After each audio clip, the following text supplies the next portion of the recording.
कल अपन ने पढ़ा था कि हम उस देश को लोकतांत्रिक देश कहते हैं जहाँ पर स्वतंत्र और निष्पक्ष चुनाव हो, हर व्यक्ति को एक वोट देने का अधिकार हो और उस वोट का समान मूल्य हो। अब आज अपन पढ़ेंगे कानून राज, कानून का राज और अधिकारों का आदर। जिस देश में कानून का राज हो और सभी नागरिकों के अधिकारों का आदर होता है, उस देश को हम लोकतांत्रिक देश कहते हैं। तो क्या अब हम पढ़ेंगे जिम्बाब्वे का उदाहरण लेंगे कि क्या जिम्बाब्वे में कानून का आदर किया जाता था, लोगों के अधिकारों का आदर किया जाता था। तो शुरू करते हैं।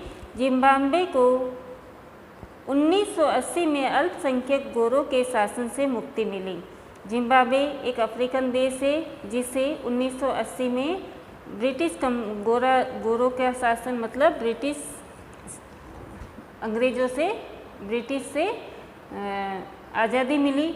उसके बाद देश पर जानू पीएफ दल का राज है और जब उन्हें आज़ादी मिल गई तो वहाँ पर एक पार्टी बनी जिसका नाम था जानू पीएफ पार्टी, जिसने देश के स्वतंत्रता संघर्ष की अगुवाई की। और इस जानू पीएफ पार्टी ने देश को आज़ाद कराने में महत्वपूर्ण भूमिका निभाई।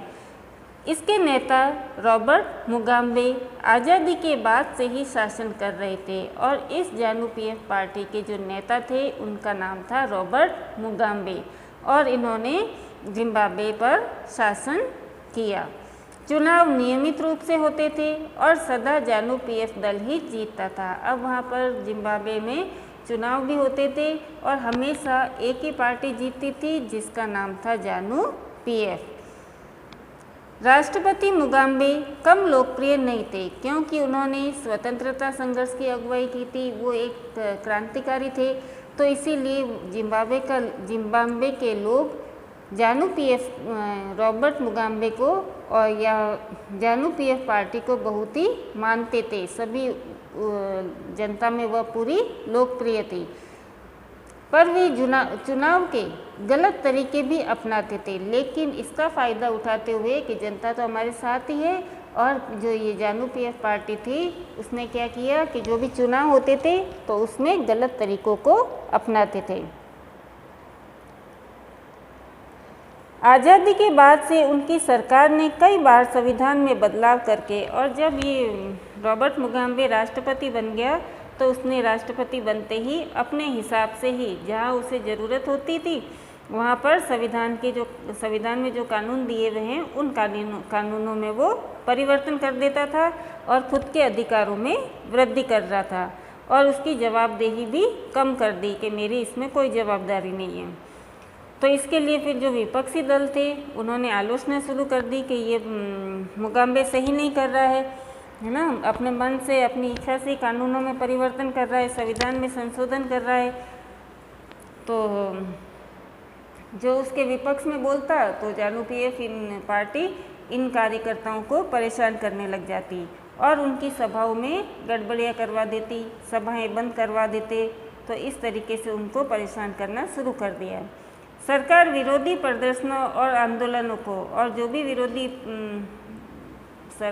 इसका विरोध करते थे उन सभी प्रदर्शनों को और आंदोलनों को कह दिया कि अब अगर ये नया कुछ भी करेंगे, मीटिंग वगैरह करेंगे तो इनको गैरकानूनी घोषित करके जेल में डाल दिया जाएगा। और इसके लिए भी उसने कानून बना दिया। एक ऐसा कानून भी था जो राष्ट्रपति की आलोचना के अधिकार को सीमित करता था। टेलीविज़न रेडियो पर सरकारी नियंत्रण था और उन पर सिर्फ शासक दल के विचार ही प्रसारित होते थे और रेडियो टेलीविज़न इन सब पर भी जानू पीएफ पार्टी का अधिकार था, वो सारा उसके अंडर में था। तो कोई इसके खिलाफ बोल नहीं सकता था, सब उसकी अच्छाई वाहवाही ही बोलते थे। और यदि कोई पत्रकार उनके खिलाफ बोलता भी था, उनकी आलोचना करता था तो उसे परेशान किया जाता था और जेल में डाल दिया जाता था। सरकार ने कुछ ऐसे अदालती फैसलों की परवाह नहीं की जो उसके खिलाफ जाते थे और उसके जजों पर दबाव डाला। और जो कानून वगैरह थे तो सारे कानून किसके अकॉर्डिंग बनते थे? जानू पीएफ पार्टी के अकॉर्डिंग, मतलब ये मुगाबे के हिसाब से ही कानून बनते थे। जो उसके फ़ायदे के होते थे वही वो कानून बनाता था। इस तरह 2017 में फिर जनता दुखी हो गई तो उसके चलते मुगाबे को राष्ट्रपति पद से हटा दिया गया। तो अब हमने इसमें पढ़ा कि क्या जिम्बाब्वे को हम लोकतांत्रिक देश कह सकते हैं? नहीं कह सकते, क्योंकि वहाँ पर न तो संविधान में जो कानून दिए हैं उन कानूनों का आदर हुआ है और न ही जनता के अधिकारों का आदर किया गया है। तो हम जिम्बाब्वे को एक लोकतांत्रिक देश नहीं कह सकते। जिम्बाब्वे का उदाहरण बताता है कि शासकों के लिए बार बार जनादेश पाना लोकतंत्र की एक ज़रूरत है, पर इतना ही पर्याप्त नहीं है। लोकप्रिय नेता भी अलोकतांत्रिक हो सकते हैं, जैसे कि रॉबर्ट मुगाबे जनता के लोकप्रिय थे, लेकिन उन्होंने बाद में ऐसे कार्य किए कि वो एक अलोकतांत्रिक नेता बन गए, अलोकप्रिय बन गए। और इसी तरह एक लोकप्रिय नेता तानाशाह हो सकता है। अगर हम लोकतंत्र को परखना चाहते हैं तो चुनावों पर नज़र डालना जरूरी है, पर उतना ही जरूरी है कि चुनाव के पहले और बाद की स्थितियों पर भी नज़र डाली जाए। चुनाव के पहले सत्ता पक्ष के विरोधी समूहों के कामकाज समेत सभी तरह के राजनीतिक गतिविधियों के लिए पर्याप्त गुंजाइश रहनी चाहिए। एक तो सबसे पहले जब चुनाव होते हैं तो उसके विरोधी पक्ष भी होना चाहिए, ताकि उसकी गतिविधियों पर नज़र रह सके। इसके लिए जरूरी है कि सरकार नागरिकों के कुछ बुनियादी अधिकारों का आदर करे, उनको सोचने की, अपनी राय बताने की, सार्वजनिक रूप से अपने विचार व्यक्त करने की, संगठन बनाने की, विरोध करने की और अन्य गतिविधियां करने की स्वतंत्रता होनी चाहिए। और एक लोकतांत्रिक देश में जनता के अधिकारों का आदर किया जाना चाहिए, उनको सोचने की, अपनी राय देने की, अपने विचार व्यक्त करने की, संगठन बनाने की, विरोध करने की सभी तरह की स्वतंत्रता होनी चाहिए। कानून की नज़र में सभी लोगों की समानता होनी चाहिए। इन अधिकारों की रक्षा स्वतंत्र न्यायपालिका को करनी चाहिए और इसके लिए कानून व्यवस्था होनी चाहिए, न्यायालय होना चाहिए जिसके आदेशों का पालन सभी लोग करते हों। इन अधिकारों के बारे में हम अधिक विस्तार से अध्याय 5 में पढ़ेंगे।